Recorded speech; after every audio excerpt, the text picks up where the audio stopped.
Bonjour à tous, on m'entend bien, ouais, ça a l'air d'être bon.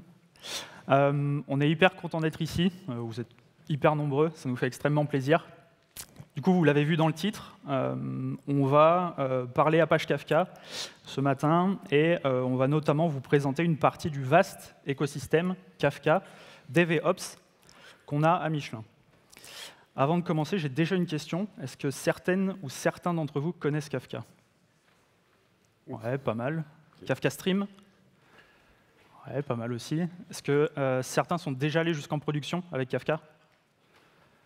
Est-ce que certains sont déjà allés en production sans problème avec Kafka?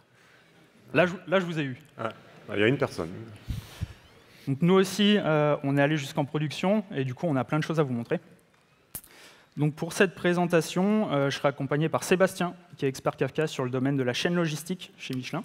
Et moi, je suis accompagné de Loïc, donc, qui est software engineer dans une équipe transverse très technique chez Michelin. Donc, ce qu'on vous propose, c'est de faire une courte introduction à Kafka pour mettre tout le monde à niveau. Et puis, on entrera dans le vif du sujet au travers de deux projets qui sont purement issus de nos années d'expérience autour de Kafka, donc qui sont Kastrimplify et NS4Kafka, qui sont deux projets. Pour le premier, issu du monde du dev, d'application Kafka Stream, et pour le second, issu du monde de l'opérabilité Kafka. Donc, on va commencer par une petite intro à Kafka, même s'il y en a beaucoup qui connaissent dans la salle. Alors, Kafka, c'est quoi? C'est tout simplement une plateforme open source de streaming de données. C'est assez récent, ça a été créé en 2011 chez LinkedIn. L'idée, c'est quoi? C'est de pouvoir publier et souscrire des traitements, des flux de données dans Kafka. Dans Kafka, on a de la rétention, donc ces flux de données, vous pouvez les traiter en temps réel, ou alors à la demande, et même les reprocesser à volonté. Kafka, bon, alors on a tous les mots-clés un peu classiques, hein, il est distribué, il est scalable, il est résilient, il est performant, etc. Donc là, j'ai parlé d'événements, mais dans Kafka, en fait, on peut aussi parler de messages ou de records. C'est les événements qu'on va stocker, les objets qu'on va stocker. Donc c'est quoi? C'est des objets clés-valeurs. Donc la clé et la valeur peuvent être de type, à peu près de tous les types, donc du string, de l'integer, du JSON, de l'avro, comme on va voir plus tard. Et ils n'ont pas à avoir le même type, ils peuvent avoir un type totalement différent. Et ces objets, on va les stocker où? On va les stocker dans des topics. Alors un topic, c'est quoi? C'est juste une représentation logique d'un objet métier. Par exemple, une commande, une facture. Un topic important, en fait, il est construit comme une log en mode append only. C'est-à-dire que les événements vont venir s'ajouter les uns à la suite des autres. Vous ne pouvez pas venir modifier un événement qui est déjà dans un topic, le supprimer, ou insérer un événement entre deux autres événements. Et aussi, petite remarque, un topic va être partagé en plusieurs partitions. On verra par la suite. Alors, ces objets métiers qu'on a dans nos topics, en fait, on veut ils ont une structure. Et pour ça, chez Michelin, on a choisi le format Avro. Bon, c'est à peu près le plus répandu avec Protobuf, je pense, pour faire de la sérialisation de messages chez Kafka, avec Kafka. Donc, Avro, c'est quoi? C'est un format de sérialisation. Il s'appuie sur des schémas JSON pour structurer vos données. Et ces schémas, en fait, ils sont partagés via tous les clients Kafka dans ce qu'on appelle le schéma registry. Donc, c'est un composant externe à Kafka. Voilà pour Kafka. Alors maintenant, on va juste faire une petite introduction aussi à Kafka Stream. Alors, Kafka Stream, c'est quoi? C'est une librairie Java open source. Elle est facile d'utilisation parce qu'elle est embarquée directement dans vos applications Java. Donc, vous avez juste une dépendance, enfin, une ou plusieurs à mettre, et c'est parti. L'objectif, c'est quoi? L'intérêt de Kafka Stream, c'est de récupérer des traitements, enfin des flux de données d'un ou plusieurs topics Kafka, de processer la donnée avec des opérations qui peuvent être stateless, comme du filtre par exemple, ou stateful, comme par exemple compter le nombre d'événements pour une même clé, et de réécrire le résultat dans d'autres topics.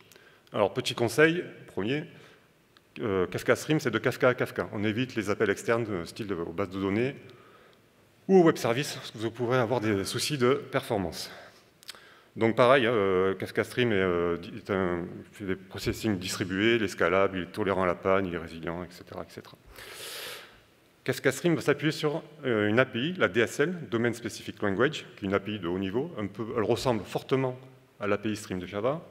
Là, aujourd'hui, on ne va pas en parler, mais vous avez aussi une processeur API, la PAPI, qui permet de créer vos propres processeurs. Et un dernier mot-clé, la topologie, c'est-à-dire dans Kafka Stream, quand vous développez votre Kafka Stream, en fait, vous créez une topologie. Une topologie, c'est quoi? C'est juste un graphe qui représente l'ensemble des opérations que vous allez faire subir à vos événements. Alors, j'espère que je n'ai pas choqué les puristes Kafka et Kafka Stream. Maintenant, on va continuer avec l'écosystème Kafka chez Michelin, et je redonne la main à Loïc. Ouais, donc on va dire un mot sur notre contexte à nous chez Michelin. Donc, fonctionnellement, je pense que vous savez qu'on fabrique des pneus. Donc, en gros, on a une chaîne logistique avec d'un côté des usines de production de pneus et de l'autre des centres de distribution. Donc nous, en fait, on utilise Kafka comme plateforme de base pour orchestrer cette chaîne logistique et pour orchestrer le système de gestion de stock. Donc notre contexte de production, pour vous donner un ordre de grandeur en quelques chiffres, donc c'est 2018, donc ça c'est l'année où on a entamé notre transformation autour de Kafka. On a plus de 200 équipes business qui sont réparties partout dans le monde. On a plus de 5000 topics et environ 70 clusters, dont la majorité de ces clusters est aujourd'hui déployée sur site, même si on a une partie dans le cloud. On y revient juste après. Et on comptabilise environ 2000 clients applicatifs Kafka, donc production, consommation, tout confondu. Sur le plan technique, donc nous, ce qu'on a, c'est surtout du producer-consumer, donc des services qui vont publier de la data vers Kafka et d'autres qui vont venir la consommer. On a aussi plusieurs grosses parties stream processing, donc avec Kafka Stream. Donc là, c'est des services qui viennent consommer de la data depuis Kafka, effectuer des opérations de transformation business sur cette data pour la republier dans Kafka. On a du Kafka Connect pour s'interfacer avec des systèmes externes. Et comme je le disais juste avant, on a une partie de notre infra centrale qui est hébergée dans le cloud Confluent. Donc on a une dizaine de clusters à peu près qui est hébergée dans Confluent Cloud. Au niveau de la stack de dev, donc nous on a un écosystème logiciel qui est assez Java. Donc, la majorité de nos services aujourd'hui sont basés sur Spring Boot. On a quelques services qui sont basés sur Quarkus ou sur Micronaut, mais c'est plutôt situationnel par rapport à Spring. On a du .NET, on a du Python, et on a donc une partie de nos services Kafka Stream qui sont basés sur Kastreamplify. On a de la gestion de schéma pour assurer le format de données dans Kafka. Donc on a une schéma registry. Comme le disait Sébastien, le format qu'on a choisi dès le départ, c'est Apache Avro. On a une stack d'observabilité qui aujourd'hui est en train de se tourner vers OpenTelemetry. Donc on a toute la stack Grafana, Mimir, Tempoloki. Cette stack, elle nous permet de récolter toutes les métriques, toutes les traces et toutes les logs de nos applications sur lesquelles on s'appuie pour construire des dashboards et pouvoir observer ce qui se passe au sein de nos systèmes Kafka. On a aussi du Splunk. Et au niveau du tooling autour de Kafka, alors on peut noter deux outils notables qu'on a dans notre écosystème. Donc on a l'incontournable AKHQ, qui est un front-end au cluster, qu'on utilise comme front-end au cluster. Donc ça permet aux équipes d'aller explorer leurs topics, leurs connecteurs et voir ce qui s'y passe au travers d'une interface. Et on a donc NS4 Kafka, que les équipes utilisent pour déployer leurs ressources Kafka sur les clusters. Alors, on va commencer avec Kastreamplify. Alors, Kastreamplify, tout à l'heure, je vous ai dit que Kafka Stream, c'était une librairie Java. Mais Kastreamplify, c'est aussi une librairie Java qui va se mettre au-dessus de Kafka Stream. Alors, en fait, c'est né d'un projet qui regroupe toujours 250 services Kafka Stream en production, donc pour l'orchestration de la supply chain chez Michelin. Et de ces 250 services Kafka Stream, on a essayé d'extraire le meilleur et de fournir des patterns et des bonnes pratiques autour de Kafka Stream. Alors, il vient avec quelques features assez importantes. Donc, elles ne sont pas toutes listées ici, mais il y en a quand même pas mal. Donc, le bootstrapping, en gros, ça va vous permettre de réduire le code redondant dans toutes vos applications. On vient aussi avec une gestion d'erreurs. Donc, typiquement, pour ceux qui font du Kafka Stream, si vous avez une erreur dans un Kafka Stream, ça peut être vite problématique, même catastrophique. Donc, ici, on va le gérer nativement en redirigeant nos messages d'erreur dans des topics qu'on appelle dead letter queue. On fournit des standards, typiquement une déclaration standardisée de nos topics qui vont, vous verrez par la suite, s'intégrer facilement avec NS4 Kafka. Une boîte à outils, par exemple de la déduplication de messages.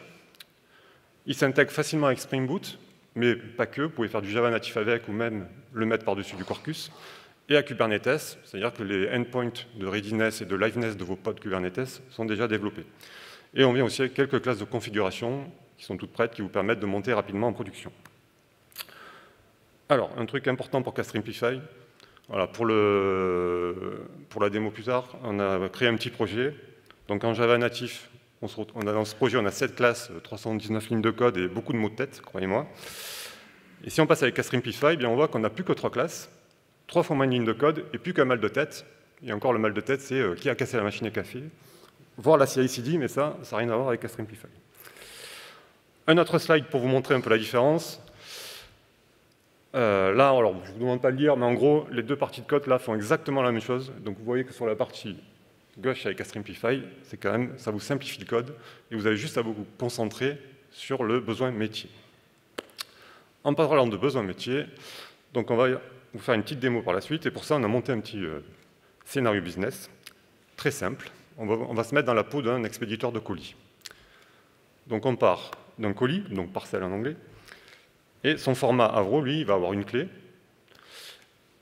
Et dans sa valeur, on va avoir un identifiant, un item, donc l'identifiant du produit à expédier, sa quantité, combien on a d'items dedans, et un array à code. Et cet array à code, vous voyez, on nous le fournit, il est nul, et on va devoir l'enrichir. Pour ça, on va aller chercher la donnée dans un référentiel. Et dans ce référentiel, vous voyez, on va aller chercher l'array à code ici qui est 300 à partir de la clé de l'item, et on va venir enrichir notre colis avec l'array à code. Donc là, on est hors Kafka, là, c'est votre spec fonctionnel. Tout à l'heure, j'ai parlé de Kafka Stream, on devait écrire une topologie. Donc, deuxième conseil de ma part, avant de vous lancer dans du développement, toujours réaliser un petit schéma de votre topologie, ça peut vous aider. Donc là, on est vraiment dans Kafka. Donc sur la droite, vous avez en bas à droite, le topic de colis, vous avez le topic de référentiel en haut, et à gauche, le topic enrichi. Alors, qu'est-ce qu'on va faire? On va faire d'abord une première opération. Donc là, on utilise la DSL API de Kafka Stream. On va faire un join. Donc on va venir créer un objet à partir du colis et du référentiel, mais en fait, on veut découper au maximum. Donc là, en fait, on va juste créer un objet Java pair qui va juste regrouper les deux sans les modifier. Et c'est là, dans la prochaine opération, un map values, donc toujours la DSL API, où on va venir récupérer l'array à code en faisant un petit substring, en Java, tout simple, et on va venir enrichir notre array à code. Typiquement, ça donne quoi? Notre parcelle ici, il arrive, il vient faire un petit join avec le référentiel, et en sortie, on a notre array à code qui a bien été renseigné. Très simple. Alors maintenant, on va faire un peu de code, parce qu'on est quand même venu pour ça aussi. Alors, on va démarrer un petit projet. Tout d'abord, on va parler de dépendance. Donc très simple, plus besoin de dépendance Spring Boot, Castream, Kafka, Avro.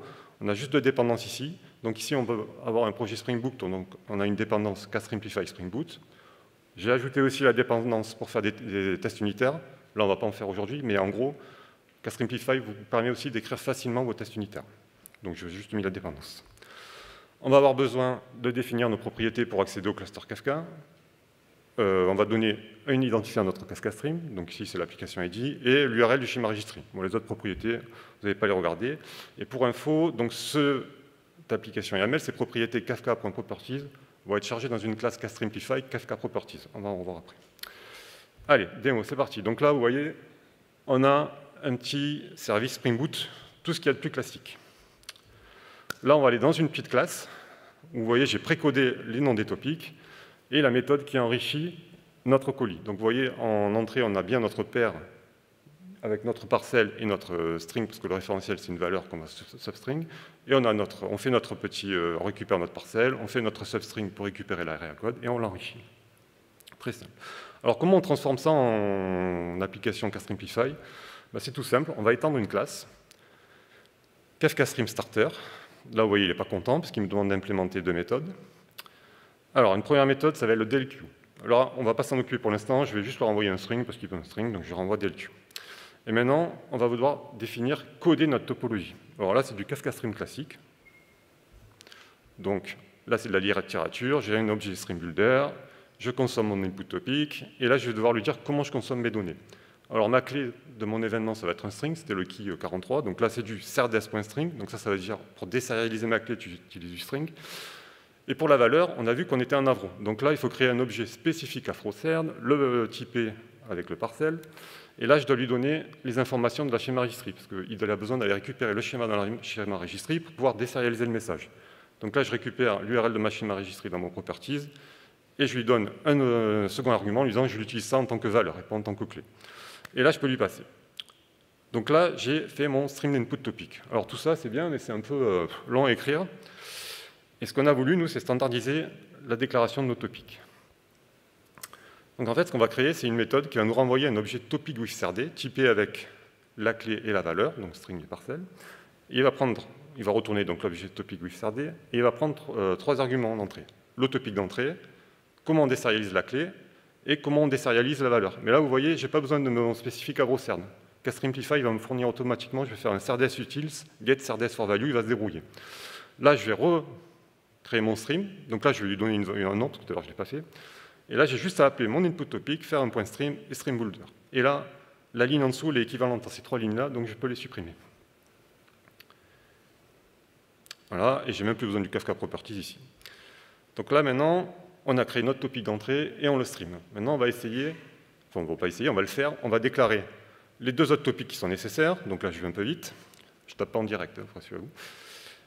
Mon output topic, donc il y a un string et aussi avec un parcelle en valeur, donc je vais juste à le copier-coller. Par contre, notre référentiel, c'est du string-string, donc je fais du CRDS string, CRDS string. Pour info, CRDS, ça veut dire sérialiseur, désérialiseur, parce qu'en fait, votre topic, il peut être utilisé en entrée ou en sortie, donc il faut lui donner les deux moyens. Allez, je continue dans ma topologie. Maintenant, je vais streamer mon topic référentiel.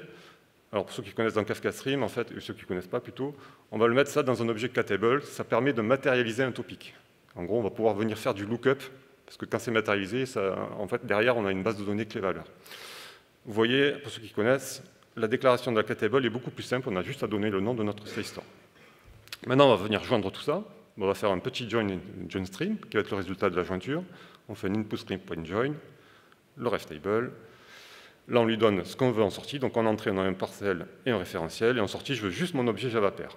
Ça, c'est du Kastream. Ce n'est pas du Kastrimplify, c'est du classique. Maintenant que j'ai mon objet pair, je veux le transformer. Et pour ça, je vais faire un point mapValues qui va juste me changer la valeur de mon Java pair. Et on a vu tout à l'heure, c'est fait dans la méthode au-dessus que j'ai déclarée au-dessus. Bon, ben là, on est bon. On a notre stream. Ben écoute, on peut aller en prod. Alors, écran suivant. Donc là, vous avez en haut à gauche votre service qui tourne dans Kubernetes. Donc quand c'est bleu, c'est que tout va bien, ça tourne bien. En haut à droite, on a un producteur en ligne de commande qui va me permettre d'envoyer un colis non enrichi. En bas à droite, on a le topic de sortie, donc où il va sortir mon message enrichi. Et j'ai une console qui permet de faire quelques opérations, on va voir pourquoi. Alors, j'essaie de retrouver mon pointeur, comme ça ici. Donc là, ici, je vais envoyer des premiers messages. Je vais envoyer 2 messages, et on va voir qu'ils vont sortir ici avec l'enrichi. Donc là, vous voyez peut-être pas bien, mais l'arrêt à code est bien ici. Là, j'envoie un 3e message, et là, patatras, mon service, il est tombé, là, il tourne, il est rouge. Bon, alors, je ne sais pas si vous voyez bien, mais en gros, il est dans une boucle infinie. Il essaye de redémarrer et de retraiter le message, mais ça ne marche pas, parce qu'en fait, dans Kafka Stream, quand vous avez une erreur, ça tourne en boucle. Et là, vous voyez qu'un 4e message est arrivé, mais comme le stream ne tourne pas, il n'est pas traité. Donc là, je décide de vite arrêter mon stream, enfin vite, je l'arrête, donc je le scale down avec ma console, avec mon kubectl. Et je vais essayer d'aller voir où est mon message. Donc pour ça, je vais utiliser AKHQ, on en a parlé tout à l'heure, pour essayer de repérer mon message. Voilà, donc je sais que sa clé, c'est 3. Je vais essayer de repérer la partition. Donc là, c'est des trucs qu'on a déjà fait à la main, c'est pas du... Voilà. Là, je vais utiliser un console consumer group pour dire à Kafka Stream, à mon service, quand tu vas redémarrer, tu vas sauter ce message qui m'a fait planter. Donc en fait, je fais un reset d'offset de +1. L'offset, c'est l'indice du message dans le topic Kafka sur cette partition. Voilà. Ensuite, une fois que c'est reseté, je redémarre mon stream. Donc je le rescale up. Et là, vous allez voir qu'il est vert. Il a sauté mon message d'erreur. Donc le 4e message qui avait été envoyé ici, il va arriver là. Il va même arriver avant que le pod il soit détecté vivant. Voilà, il est arrivé ici. Et mon service va repasser bleu. Voilà, et là, tout est bon. Alors, on va essayer de regarder qu'est-ce qui s'est passé quand même. Hop, j'enlève ça. Qu'est-ce qui s'est passé? En fait, ici, vous voyez là, l'arrêt à code, là, enfin, j'ai un enrichissement, et là, je me suis pris une exception. Si j'étais allé voir la log, j'aurais vu une exception. Pourquoi? Parce que mon arrêt à code, il est que sur 2 caractères, alors que moi, j'attends un 3 caractères. Donc, quand je fais mon substring du 7e au 10e caractère, je me prends un index out of bound exception. Le stream, il s'arrête, et les événements suivants ne sont pas traités. Et ça, c'est assez embêtant. Alors, imaginez aussi, vous êtes en pleine nuit, vous êtes réveillé, vous devez faire ces opérations manuelles, vous n'allez pas être très content, le support non plus. Est-ce que tu aurais un moyen pour gérer automatiquement ces messages poison? Parce que bon, me lever la nuit pour skipper des offsets, j'en ai un peu marre.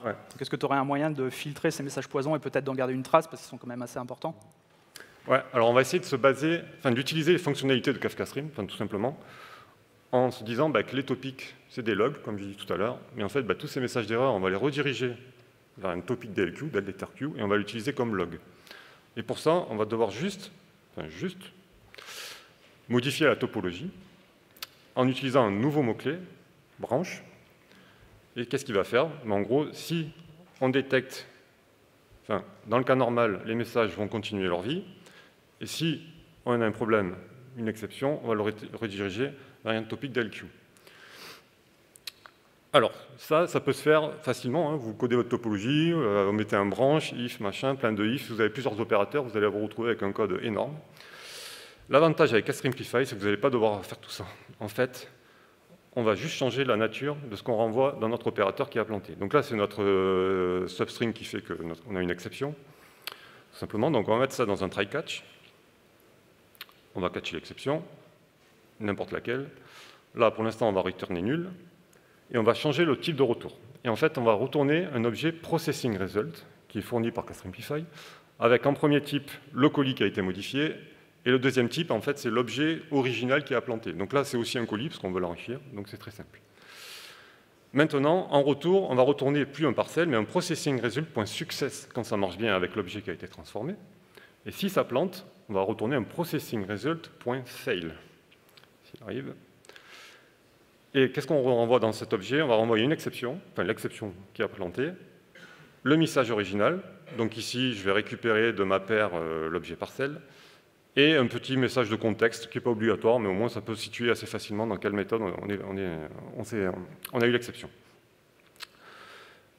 Là, on est pas mal. On peut aller voir dans le processing result en fait, ce que c'est comme objet. C'est tout simplement un objet avec deux propriétés, valeur, exception. Si la valeur est renseignée, c'est que tout s'est déroulé correctement, l'exception est nulle. Si on a une exception, c'est la valeur qui est nulle et l'exception qui est renseignée. Et c'est grâce à ça que Kastrimplify sait où orienter les messages.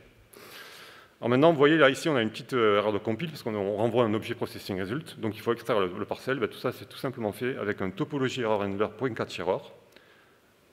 Et là, en faisant ça, on va modifier la topologie en interne à la construction avec des points branches sur tous les opérateurs, et ils vont rediriger les messages poison vers les bons topics. Maintenant, il reste juste un petit truc, c'est créer le topic de DLQ. Donc on va juste le déclarer pareil de la même manière. Ici, on va avoir un string en clé et on va avoir un objet Kafka error qui appartient aussi à Kastrimplify. On va regarder tout là après sur la console, qu'est-ce qu'il a exactement. Voilà, on l'appelle DLQ parcel topic, on le renomme, là on lui donne son vrai nom. Là, c'est pareil, c'est du Avro, donc on lui fait un CRDS util get CRDS for value et il reste juste à l'appeler dans la méthode DLQ topic, tout simplement.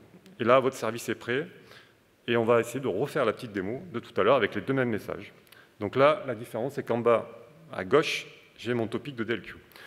Donc j'envoie mes deux messages, mes deux premiers messages qui marchaient bien tout à l'heure, ils arrivent ici, le deuxième aussi, et le troisième, c'est lui qui a l'exception. Et là, vous voyez, hop, le message a été envoyé en DLQ. Alors, vous ne voyez pas très bien, mais en gros, qu'est-ce qu'on a dans ce message? On a la cause de l'exception, donc on a substring, quelque chose comme ça, on a toute la stack trace de l'exception, on a le message original, et on a l'offset et la partition et le topic d'où vient le message. Solution résolue, on n'est plus appelé la nuit, tout est redirigé, vous avez juste le lendemain à aller surveiller vos DLQ topics avec un petit avertissement, et après vous pouvez récupérer le message, le reprocesser s'il manque du référentiel, faire les actions nécessaires. Donc là c'est cool, maintenant j'aimerais bien avoir un outil quand même pour créer mes topics et mes ressources toutes seules. Je ne sais pas si tu as une idée, Loïc. Donc là, comme vient de le dire Sébastien, maintenant on a notre application. Maintenant, si on voulait la monter en production, cette application, on aurait besoin de déployer des ressources sur le serveur Kafka à côté. Donc on aurait besoin de topics, on aurait besoin de schémas, potentiellement on aurait besoin de connecteurs, et on aurait besoin d'un compte de service pour se connecter au cluster, et un compte de service avec des permissions et les bonnes permissions, parce qu'il n'est pas question que n'importe qui fasse n'importe quoi sur les clusters. Donc c'est là qu'on va basculer dans le monde de l'Ops, et qu'on va voir comment nous, chez Michelin, on déploie et on configure nos ressources Kafka sur les clusters. Donc pour faire ça, on développe et on utilise NS for Kafka. Donc NS for Kafka, c'est pour Namespace for Kafka.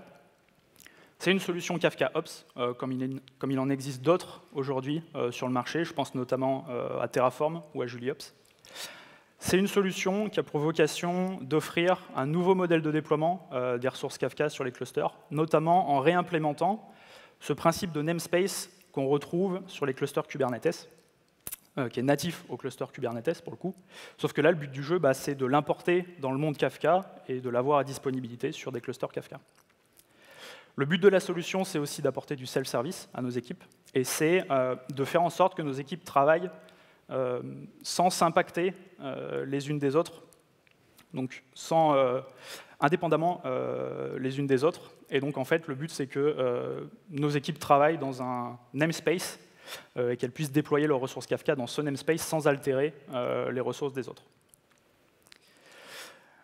Donc, les motivations derrière ce projet NS for Kafka, alors vous l'avez vu au début avec les chiffres, on a un assez grand nombre d'équipes et un assez grand nombre d'applications à manager. Donc forcément, derrière, ça génère un besoin en quantité de ressources qui est assez conséquent. Chaque équipe va avoir son set de ressources avec ses propres configurations et des configurations qui vont évoluer dans le temps.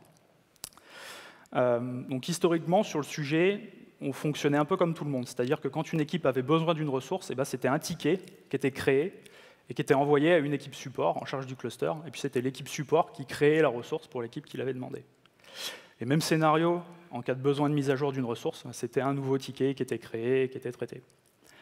Donc, avec les volumes qu'on a, on était dans une situation où ça générait beaucoup de tickets, et on était dans une situation où on avait un support central qui était débordé.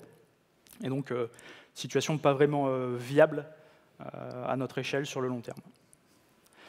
Donc, NS for Kafka, il répond à cette problématique, en fait, cette problématique de mise à l'échelle de Kafka. Et pour être précis, il va répondre même à ces trois problématiques. Donc, comment on soulage les équipes support? On veut sortir de ce mode de fonctionnement en mode ticket. Comment on apporte du self-service aux équipes?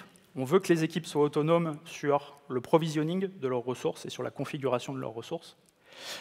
Et en même temps, comment on garde un certain contrôle sur les ressources qui sont déployées sur les clusters. On veut apporter de l'autonomie, ça c'est clair, mais on ne veut pas non plus que tout soit open bar. Donc comment est-ce qu'on fait pour contrôler un petit peu ça? Donc la réponse à ça, c'est NS for Kafka et l'isolation par namespace. NS for Kafka, en fait, c'est un backend Java. Okay, donc c'est au niveau de ce backend qu'on va créer nos namespaces. Le premier élément important d'un namespace, ça va être les groupes. Un namespace est forcément relié à un groupe. Nous, on utilise les groupes de notre instance de GitLab. On pourrait utiliser des groupes LDAP, on pourrait utiliser les groupes d'un ID provider. Nous, on utilise des groupes GitLab. Cette notion de groupe, elle est hyper importante parce que c'est l'appartenance à un groupe qui va définir l'appartenance à un namespace. Si moi, en tant qu'utilisateur, j'appartiens au groupe GitLab A, du coup, j'aurai accès au namespace A et aux ressources qu'il contient. Donc c'est comme ça que les accès au namespace sont pilotés. Si je suis owner d'un groupe, je vais pouvoir ajouter ou supprimer des utilisateurs dans ce groupe, et donc par extension, je vais pouvoir ajouter ou supprimer des utilisateurs dans mon namespace. Donc c'est aussi comme ça qu'on peut de manière autonome ajouter ou supprimer des utilisateurs dans un namespace duquel on est owner. Un namespace, c'est un groupe, mais c'est aussi un compte de service Kafka. Ce compte de service, il est hyper important parce que c'est ce compte de service qui va être utilisé directement par vos applications pour se connecter au cluster. L'intérêt d'un tel lien entre un namespace et un compte de service, c'est qu'on va pouvoir le préconfigurer avec les bonnes permissions au travers d'NS for Kafka. En fait, vos permissions Kafka, vous allez les déployer dans NS for Kafka, et c'est NS for Kafka qui va les créer physiquement pour vous sur le cluster, et qui donc au passage va les associer au compte de service qui est associé au namespace dans lequel on est en train de déployer. L'intérêt de tout ça, c'est d'avoir un compte de service qui est bien configuré, avec les bonnes permissions sur les bonnes ressources, par namespace et donc par équipe projet. Chaque équipe projet aura son propre compte de service. Une notion qui est aussi hyper importante dans NS for Kafka, c'est la notion de desire state. Donc vos ressources Kafka, en fait, vous les déployez sur l'API NS for Kafka. Ces ressources, c'est lui qui va les déployer. Et au passage, il va les stocker, en fait. Et il va même utiliser son propre cluster Kafka pour les stocker dans des topics à lui. Ce déploiement de ressources, en réalité, il est asynchrone et il va être répété à intervalles de temps hyper réguliers. Et au passage, en déployant ces ressources, NS4Kafka va faire de la détection de drift, c'est-à-dire qu'il va vérifier constamment l'état des ressources telles que lui les connaît et l'état des ressources telles qu'elles sont sur le cluster. Et si effectivement il y a un drift, donc un écart entre la ressource telle que lui la connaît et la ressource sur le cluster, et bien NS4Kafka va réaligner la ressource sur le cluster. Et l'intérêt, en fait, c'est qu'NS4Kafka soit la source de vérité de vos ressources Kafka et qu'il y ait un réalignement permanent des ressources. NS4Kafka, c'est un back-end, je l'ai dit. Le projet vient avec une CLI qui s'appelle KafkaCTL, qu'on utilise pour déployer nos ressources Kafka. Donc dans NS4Kafka, une ressource, c'est défini au format YAML.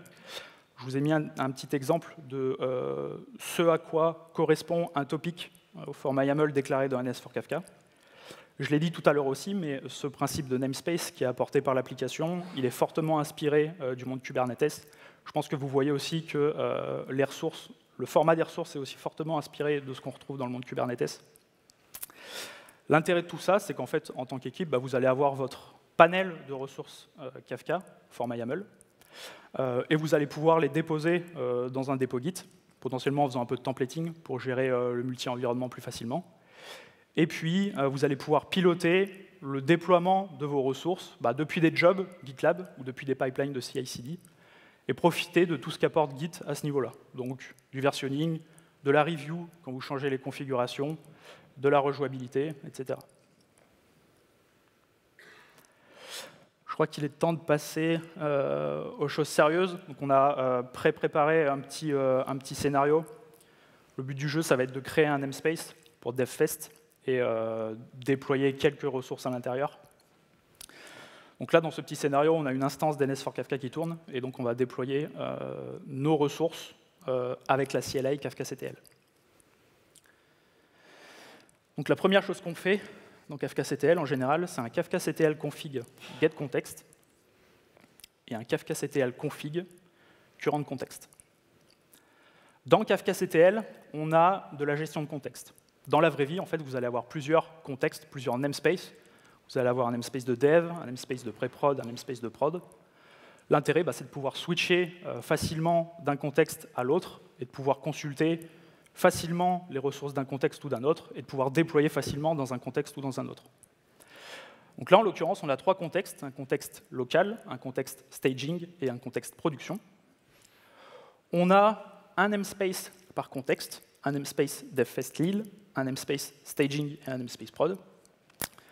Tous sont déployés sur la même instance d'NS4Kafka, ce qui pourrait potentiellement ne pas être le cas. On pourrait avoir plusieurs instances d'NS4Kafka. Et une chose à noter, c'est que les credentials d'authentification sont positionnés au niveau de la config KafkaCTL dans la configuration des contextes. Donc, je dis tout à l'heure que nous, on fonctionnait par groupe GitLab. Donc c'est au niveau de KafkaCTL qu'on va positionner le token GitLab en fait, qu'on va utiliser pour s'authentifier, pour pouvoir récupérer les groupes de l'utilisateur, vérifier qu'il a bien accès au groupe qui est associé au namespace sur lequel il essaie de s'authentifier, et accorder l'accès ou non au namespace à l'utilisateur. Si on regarde le contexte courant, donc avec la commande currentContext, donc là on voit qu'on est positionné sur le contexte local, sur un namespace qui s'appelle DevFestLil. Donc toutes les actions qu'on va réaliser à partir de maintenant seront réalisées sur le namespace DevFestLil. Et donc ce namespace, comme il n'existe pas encore, on va le créer. Donc on va faire un KafkaCTL apply.f, namespace.yaml. Et là on voit qu'on a, première ligne, notre namespace qui a été créé, et on voit qu'on a deux autres ressources, des rôles et des access control entry, alors j'ai l'habitude de dire ACL. Donc, des access control entry, donc des permissions. Si on s'arrête une minute sur ce qu'est un namespace, du point de vue de la ressource YAML, on va voir qu'on retrouve les éléments qu'on avait juste avant. Donc un namespace, c'est quoi? C'est un nom, DevFestLil. C'est un cluster Kafka. Donc là, ce namespace est associé à un cluster Kafka qui s'appelle local. Donc, dans la config NS4Kafka, derrière, ça pointe vers un vrai cluster qui a son adresse et ses credentials d'authentification. Donc ce namespace il sera effectif sur ce cluster. Et un namespace, c'est un Kafka user. Donc ça, c'est le fameux compte de service dont on parlait tout à l'heure, qui permettra à nos applications de se connecter au cluster et qu'on va donc configurer au travers d'NS for Kafka. Un namespace, ça j'en ai pas trop parlé encore, c'est aussi des règles de validation. Donc là, en l'occurrence, on a mis des règles de validation sur nos topics. Donc à chaque fois qu'un utilisateur de ce namespace va déployer des topics sur le cluster, les règles de validation vont être exécutées et les règles de validation doivent être respectées pour que la ressource soit déployée. Donc là, on a deux règles de validation. Okay, on a une règle de validation sur le nombre de partitions de nos topics. Au minimum, il pourra avoir une partition et au plus, il pourra en avoir 6. Et on a aussi une règle de validation sur le nombre de réplicas, donc qui sera au moins au plus 1, donc on sait qu'on n'aura qu'un seul réplica de nos topics. Deuxième ressource qui a été déployée, c'est des role binding. Donc des role binding, c'est des autorisations directement sur l'API NS for Kafka. Donc on a déployé un role binding qui s'appelle devfastlil role binding 1. Et donc ce role binding, il nous donne des autorisations sur toute une liste de endpoints de l'API NS for Kafka, et également des autorisations par verbe HTTP. Donc l'intérêt de ça, c'est qu'on peut piloter également un namespace, quelle action il a le droit d'effectuer sur l'API NS for Kafka. Autre élément d'un rôle, c'est les groupes. Donc en fait, c'est au niveau des rôles que les groupes pour accéder au namespace sont configurés. Donc là, en fait, on a configuré un groupe devfastlil. Donc si je veux accéder au namespace devfastlil qu'on est en train de créer, eh ben, il va falloir, en tant qu'utilisateur, que j'appartienne à ce groupe GitLab devfast_lil. Troisième ressource qu'on a déployée en créant notre namespace. Donc maintenant qu'on a un namespace en fait, et que l'authentification est en place, eh ben, il faut qu'on définisse un scope à ce namespace. Okay, sur quoi il va avoir des droits, sur quoi il va avoir une exclusivité. Et donc ce scope, on le spécifie en déployant des ACL. Donc là, on a un exemple d'ACL. Cette ACL, qu'est-ce qu'elle dit? Elle donne à notre namespace la permission owner, okay, donc des droits de lecture et d'écriture, sur une ressource de type topic, dont le nom de ces topics sera préfixé par devfastlil. Donc je sais que sur mon cluster Kafka, si j'ai des ressources de type topic qui sont préfixées par devfastlil, je sais que c'est ce namespace qui les a créées et qui en aura l'exclusivité. Donc là, on va pouvoir vérifier que tout a été créé correctement. Donc on va faire un kafka_ctl getAll. Et donc on voit qu'on a une réponse de l'API NS for Kafka, donc que notre namespace devfastlil a bien été créé. Et on voit qu'on a déjà quelques ressources à l'intérieur. Donc on a les ACL dont on vient de parler et les rôles. Donc là, je pense que tout est prêt. Je ne sais pas ce que tu en penses, Sébastien, mais je pense qu'on peut créer notre premier topic. Allez, c'est parti. On va créer un premier topic qu'on va appeler Talk Review Topic. Okay, donc pour ça, rien de plus simple. On va faire un kafka_ctl apply-f topic.yaml. Et là... je crois que tu t'es cru à Nantes, et on est à Lille ici. Ah oui. Eh oui, c'est ça. Donc là, en fait, ce qui s'est passé, c'est que j'ai mis le mauvais nom, c'est ça? Ouais. Le mauvais namespace, je pense. Ok, effectivement, j'essaye de déployer un topic sur lequel j'ai aucune permission. Donc effectivement, je n'ai pas le droit de le faire. Si ce topic existait réellement et que j'essayais de le supprimer, en étant sur le namespace sur lequel on est, on n'aurait pas eu le droit de le faire. Donc on va changer ça, on va éditer notre source. Et puis on va mettre un nom devfastlil. Et on va réappliquer. Et normalement, cette fois-ci, ça ne marche toujours pas. Tu as peut-être cassé une rule de validation sur le nombre de partitions. Valeur invalide 10 pour le champ partition. La valeur ne doit pas être plus de 6. Ah ok, donc là, j'ai dépassé le nombre. Je ne peux pas créer un topic avec 200 partitions, c'est ce que tu es en train de me dire? Impossible. Ok, donc on va... Et là, effectivement, j'ai brisé une autre des règles de validation du namespace. Donc, on va rééditer la ressource, et après, on arrête les blagues, promis. Donc, on va mettre 3 partitions. Et comme je suis plus trop sûr de moi, finalement, maintenant, on va réappliquer notre source en mode dry run. Donc, on va rajouter un --dry run, juste pour jouer les règles de validation, sans le déployer réellement. Et comme ça a l'air bon, on va faire un kafka_ctl apply-f topic, et cette fois-ci, ça va le déployer pour de vrai. Sébastien, est-ce que tu penses qu'on aurait besoin d'une autre ressource pour notre application Kafka Stream? Moi, ce que j'aimerais bien, c'est envoyer des objets métiers dans mon topic. Donc, il faut peut-être créer un schéma à associé. Un schéma, on peut faire ça. On a juste à éditer une ressource schéma.yaml, on va vérifier son contenu. Donc, OK, on a un schéma talk review, on a deux champs, un champ commentaire, un champ note. Écoute, ça a l'air pas mal. Donc, on va faire un kafka.ctl apply-f schéma.yaml pour le déployer en schéma registry. On va faire un kafka.ctl getSchema pour vérifier qu'il est bien créé. Et on va même faire un kafka.ctl getTopics pour vérifier que notre topic de tout à l'heure a bien été créé. Donc là, écoute, je vois que ça a l'air bon. Est-ce que tu penses qu'on aurait besoin d'une autre ressource? Ouais, je crois que le DevFest de Nantes, là, il aimerait bien avoir accès à notre topic. Il faudrait peut-être lui donner les droits de lecture. Alors, on peut faire ça aussi. On a juste à éditer une ressource ACL.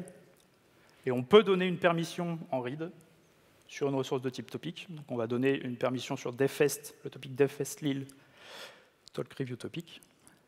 Et on va donner ça à un namespace, DevFest Lille consumers.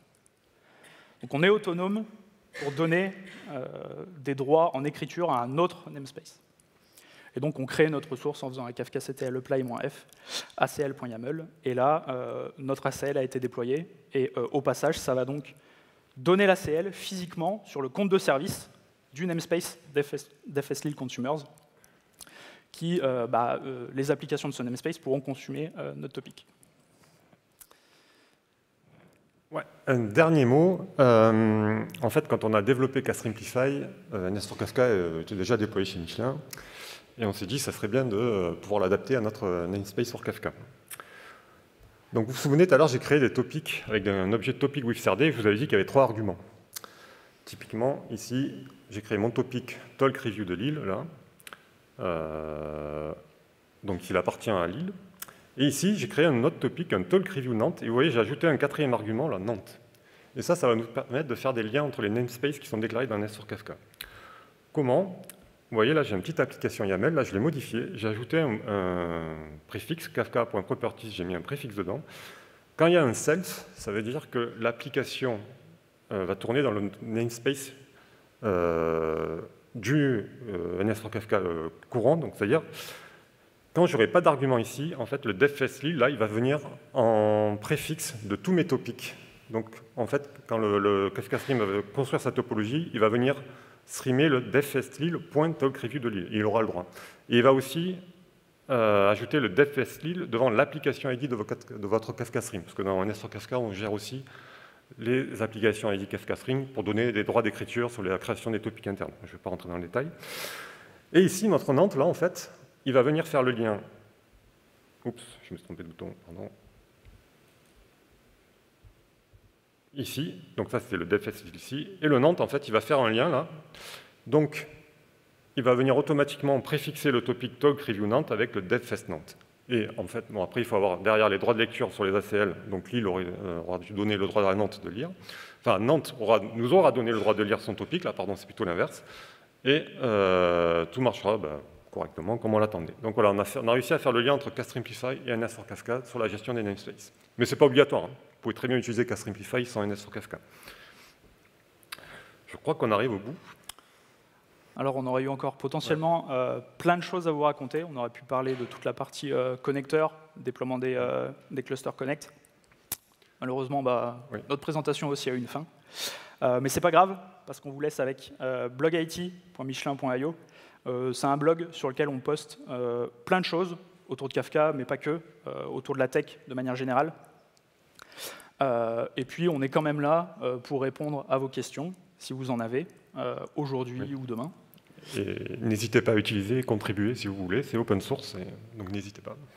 Et merci à vous pour votre attention. Merci.